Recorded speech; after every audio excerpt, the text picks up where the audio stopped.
Hello and welcome to Front Door TV. 20 years later, it's a long time. It is a long time. I'm Wayne Jennings with Sylvia Jennings, Mark Tacna, and Kent Stinson. This particular episode, this flashback, if you will, takes us to a neighborhood in Colorado Springs known as Pulpit Rock. Yep. Yes, Pulpit Rock.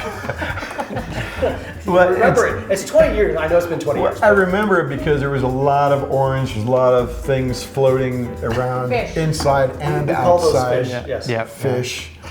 Some of them live up to 200 years. I mean, watching the show, I was just so surprised. You actually have to will fish. Yeah. Those type of fish. Yeah, Put them in your will. They live longer than most people. I can't Yeah. keep a goldfish alive for 3 weeks. Well, caring for the fish is definitely a passion, and we're going to see this in this upcoming episode. Let's Yes. take a look. Yep. The gentleman who refurbished his house also has this hobby that's quite involved. And we'll introduce you to this gentleman and his fish. Greetings, welcome to another edition of Front Door Home and Lifestyle Show. I'm Wayne Jennings along with Sylvia Jennings. There is something very fishy going on in this half hour, and by that we mean koi. Lots of them. Join us as we visit Ray Armstrong. He's created an incredible oasis atop a bluff overlooking Colorado Springs. The many ponds in the yard are home to prize-winning fish that Ray admits get the royal treatment. We were there when Ray tackled an annual ritual at his house. This happens every year when the weather warms up, moving the koi from the inside tank to the outside ponds. It's not easy. These are big fish. They can live up to 200 years and require special care. And then there's the house. It's been remodeled over the years to include the latest and greatest, like the stunning fireplace in the guest room. The room that also features a Murphy bed with ties to Cuba. We'll explain. Stick around. Front Door Home and Lifestyle Show continues right after this.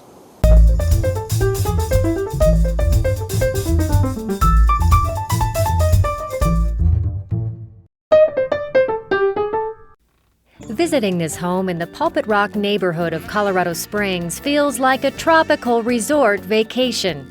The owner, Ray Armstrong, offers up a warm welcome and gives us a tour of one of the most unique homes we've ever seen. It sits on a bluff overlooking Palmer Park to the south and Pikes Peak to the west. A stunning view. He bought the lot in 1976 and built the home he thought was perfect for this setting. But like most of us who stay in one place for a while, he made changes. As a young dentist just starting his practice, he did the work in phases. One of the most significant changes, the front door. Originally, it was small, dark, and not as inviting. Now it features the work of a local artist, sun on one side, moon on the other. Even some of Ray's many koi get to enjoy the new entry. This was the original, just a water feature, and then I started getting into the landscaping, and these koi can actually swim in and out. They have 8-inch diameter tubing that they can go through the foundation and get into there. But I feed them here, that way I have an opportunity to look at them and make sure they're healthy. Wait till you see the outdoor pools these fish enjoy. We'll show you that a little bit later. If you're an overnight guest at the Armstrong household, prepare for some very comfortable accommodations. This guest suite, that doubles as a family room, includes a fireplace like no other, a curved design with a series of glass panels, and across the room, a mural that's dedicated to a trip to Cuba 10 years ago. Ray, his brother, and 2 friends toured the country in a '48 Chevy convertible. That photo was the inspiration for the artwork. It's loaded with little details. Even Castro makes an appearance on the balcony. Show us what is behind the mural. Yeah. I didn't want to sacrifice, here you can move that, but sacrifice a bedroom. So this is a Murphy bed. And with the TV and the fireplace, this is where I spend most of the winters, on this end of the house. The guest bath with handmade glass sconces, a slab of granite framing the sink, pebbled floors, And a large tub feels more like a luxurious spa. Oh, and don't miss the so-called secret window. When you're in the water closet, there's a view of the hallway through the one-way glass. On the other side of the house, the private master retreat, which was one of Ray's first remodeling projects. He added atrium windows to give him an even better view of the peak, and he bumped out the walls to make room for a larger bathroom. It now includes lots of closet space, a jetted tub, heated towel rack, and a second laundry room. How convenient is that?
The kitchen has also been a work in progress.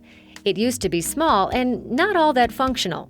Ray admits that he's not much of a cook, but he loves to entertain. During this remodel, he removed walls, expanded the space, and gave it a fresh, contemporary look. It now includes another room, perfect for barbecues, rain or shine. Outdoor grill, Yeah. only it's inside. Yeah. And do you use it very often? All the time, as you can see. Don't know what kind of counter space I want here yet, so that's why the counter space isn't done. Both inside and out, the work continues. The day we paid a visit, a landscaping crew was building a flat pathway area with a new retaining wall. When finished, it'll be one way to access Palmer Park from Ray's nearly 2-acre lot. But I'm trying to connect it to what they call a social trail that's been made through the property by the public just by, over the years, being used by hikers. And so I'm trying to connect my home with this trail here. So we'll be building a trail that comes, you can see the social trail here that we're going to be on in a minute. That's technically part of the park, right? No, this is still my property. Okay. But it will, it shortly will go into the park.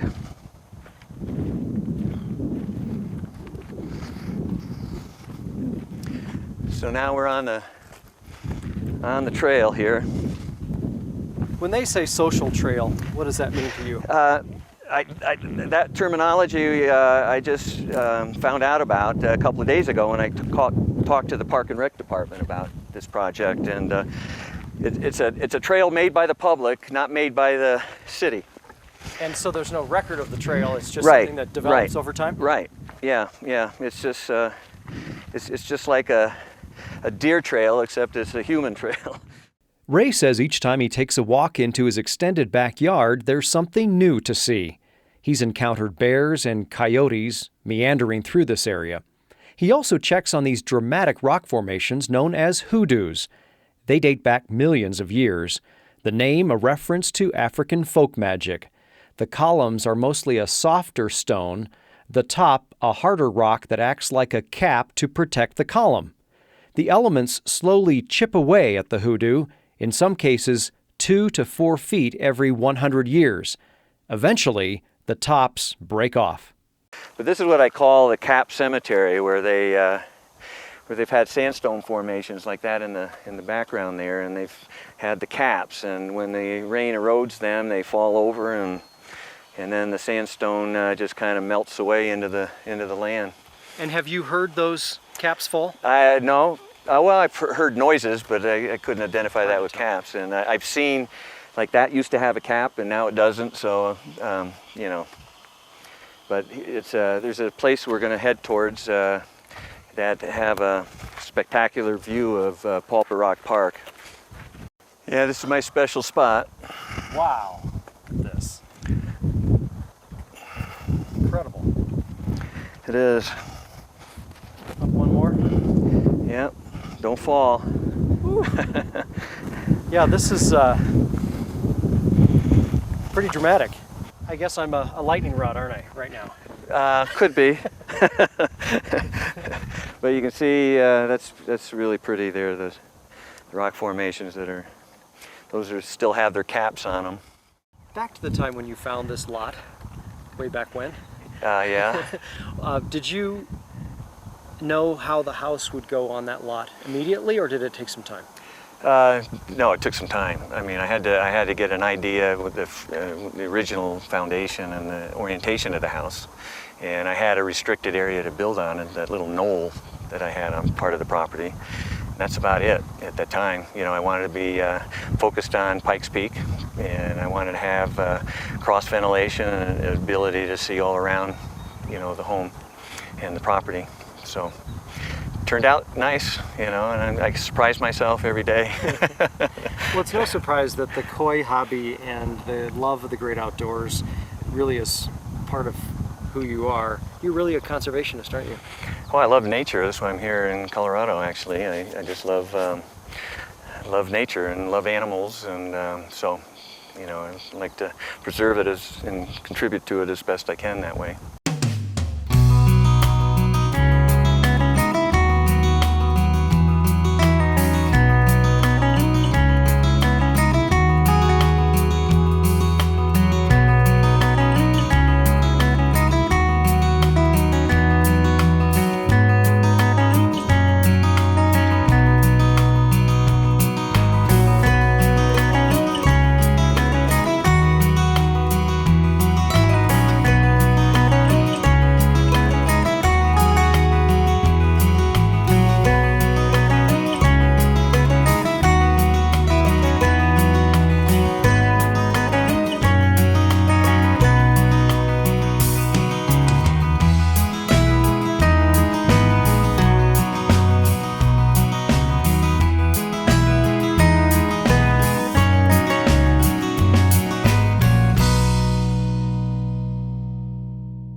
During Colorado's cold weather, Ray keeps his larger koi indoors in a holding tank.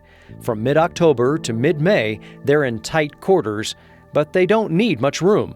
The water temperature is gradually lowered to 55 degrees to slow down their metabolism.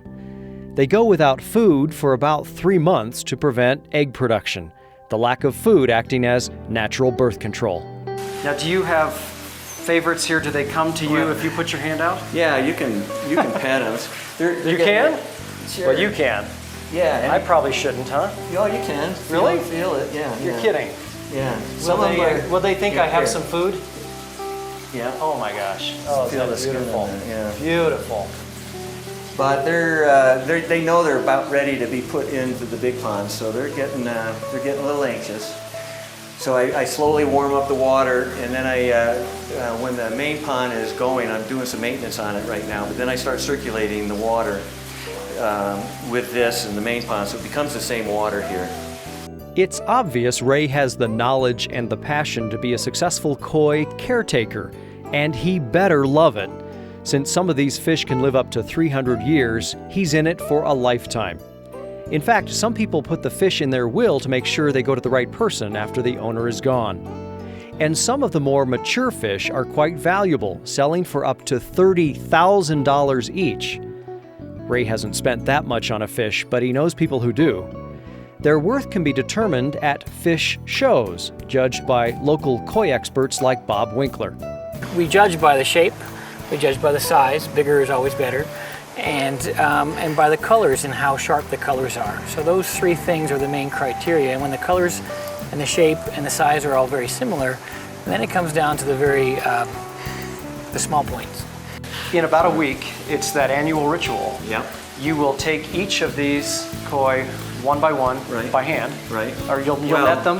What do you do? We net them, put them in a bowl, look at them, and then we have a little plastic bag that is used for transport. Come on, it's the same plastic bag they use in the pet store? The same idea? You put them in a bag? Yeah, a big bag. Yeah, big bag. Filled with a little water. It's just a matter of carrying them down to the pond. You know, it takes 30 Best seconds. way to do it. It takes about 45 minutes to transfer. We'll also scrape them, which means we'll take a slide on their skin and put it under a microscope. Make sure they don't have any bugs on them. Coming up next, the Great Koi Roundup. But first, a quick check under the microscope to find out if they're healthy for the move. Front Door Home and Lifestyle Show continues right after this. The stage has been set for the big transfer of fish to the pond. Ray has lined it with exotic plants that have been nurtured in the greenhouse during the winter months. The water level is just right, all 18,000 gallons. The filters and pumps are operating and the waterfall is running. It's time now to add the fish, but only if they're healthy. Bob and Ray check for parasites. So we're taking a microscope slide and going across the gills, and you got it.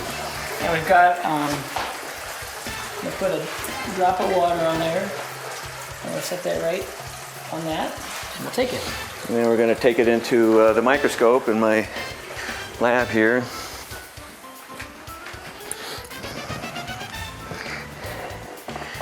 And we'll look at it. And if we see anything moving, we're in trouble. But just the appearance of the fish, I doubt very much if we're gonna find anything. He's happy. He has no indication of any sores or any ulcers. Nothing's moving, just cells, so that's good. So we can move him into the main pond now.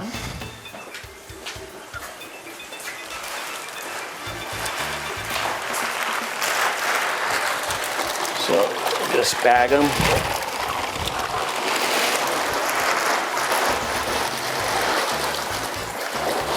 Empty the water a little bit.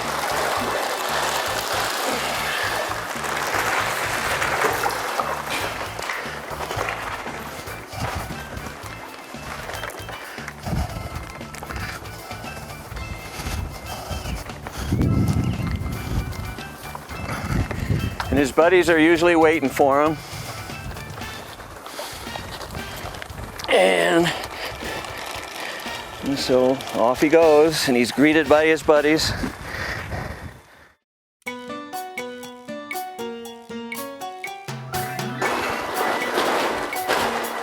He's a fighter.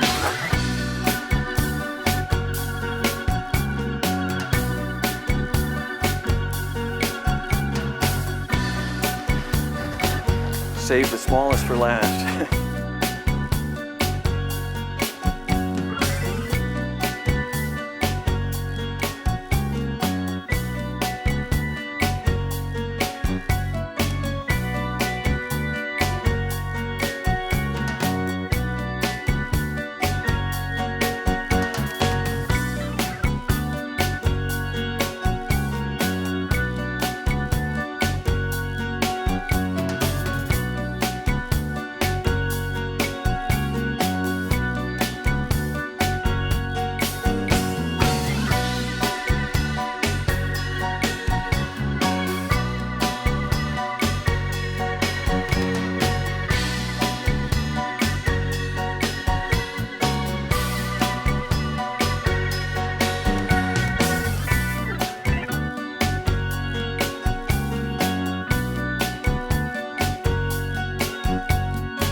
Well, you've got to hand it to him. He's never given up. He has not, and I didn't realize that they lived so long and needed the special care, but boy, are they beautiful, and he done a great job with his yard. I think I need to go home right now and redo our entire landscaping. We've got a lot of work to do. We do. You know, I hadn't seen that episode in 20 years, and I still, you know, there are things I didn't remember. That hobby is so involved and takes a lot of patience and will outlive him. he has so much compassion with all of that. I don't know if I would have the patience. I mean, he has just the huge tanks in his house, and he'd Yeah. put the fish in the house during the wintertime. Then he had to check the scales and make sure there wasn't a disease, and then put it back, and to follow you from outside to inside, inside to outside, and just. Are they named? was There was a lot of them. I mean, if he had names for the fish, he didn't tell us. No, I didn't hear of any. no. Right, it was a beautiful pond that he built. I'd love to have Oh, one it was like beautiful. I mean, he took that hobby or that love of koi Yeah. to the next level. There's no question. It really consumed his time and really took over the house. Yeah. that. Yeah, and the house sit on like the side of a mountain or something. It was beautiful views. Yeah. Well, Yeah, as we yeah. are continuing with future episodes, we're going to be telling you more stories about not just the interesting places that we found, but some of the really fascinating people. Thanks for being with us this time around, and we'll see you next time for another look back at Front Door TV 20 years later.